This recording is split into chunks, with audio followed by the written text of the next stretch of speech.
Renewable energy developments and related technologies have benefited from the support of the UK government for 3 decades. By the early 1990s, the energy market had been fully liberalised, which enabled the progressive entry of independent power producers to the market. Almost simultaneously, the non-fossil fuel obligation came into effect, which was replaced by the Renewable Obligations (RO) in 2002. The RO has been closed to all new generations as of 31st March 2017. Since then, renewables support has been delivered primarily through the FiT tariff, Contract for Difference (CfD) mechanism under the EMR program, which was launched by Ofgem in 2013. Of further relevance at national level are the Climate Change Act 2008, by which the UK has committed to a reduction of greenhouse gas emissions, and the Climate Change Levy (CCL), which was introduced in 2001 and is a levy on UK business collected by energy suppliers.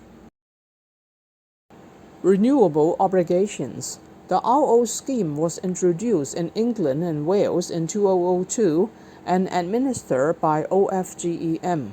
The RO places an obligation on suppliers to source a minimum percentage of electricity supply each year from renewable generation. Compliance with this obligation is demonstrated through the purchase of Renewable Obligation Certificates (ROCs), which represent a volume of electricity generated by an accredited generator. ROCs were issued by Ofgem in respect of 1 MWh of renewable source electricity generated by accredited generators, and further sold from generators to either traders or suppliers. If the minimum number of ROCs to be held is not met by the supplier, a buyout price is to be paid as a penalty. As mentioned above, the RO has been closed to all new generations from the 31st of March 2017. Feed-in tariffs for contracts for difference. CfDs were introduced as part of the EMR scheme and are currently the main support instrument available for renewable generations in the electricity sector. CfDs are contracts agreed between low-carbon generators and Low-Carbon Contract Company Limited (LCCC), a government-owned private company.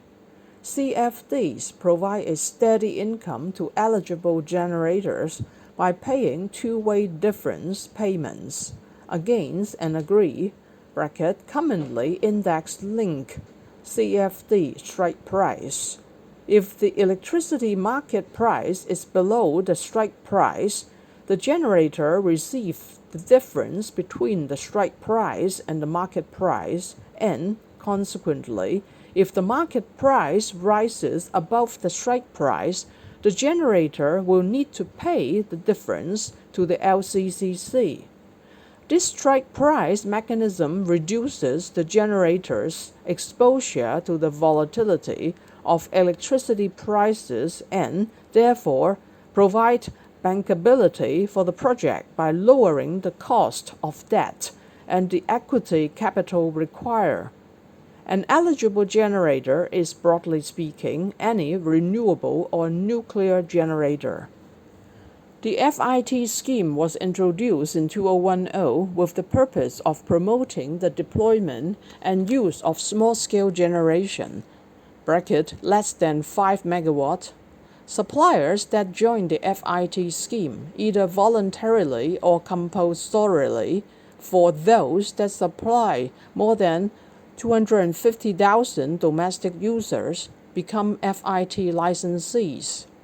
The mechanism provides that owners of eligible small-scale renewable generation plants receive a payment from FiT licensee for each unit of electricity provided to that FiT licensee, which in turn passes on cost to consumers. A fixed payment is made for electricity generated on site, which is referred to as the generation tariff, and another payment is made for any unused electricity that the generator exports to the grid, namely the export tariff. The FiT scheme was subject to major reform in late 2015, including inter alia a reduction of tariff and the introduction of quarterly deployment caps, but was fully closed to new applicants as of 1st of April 2019.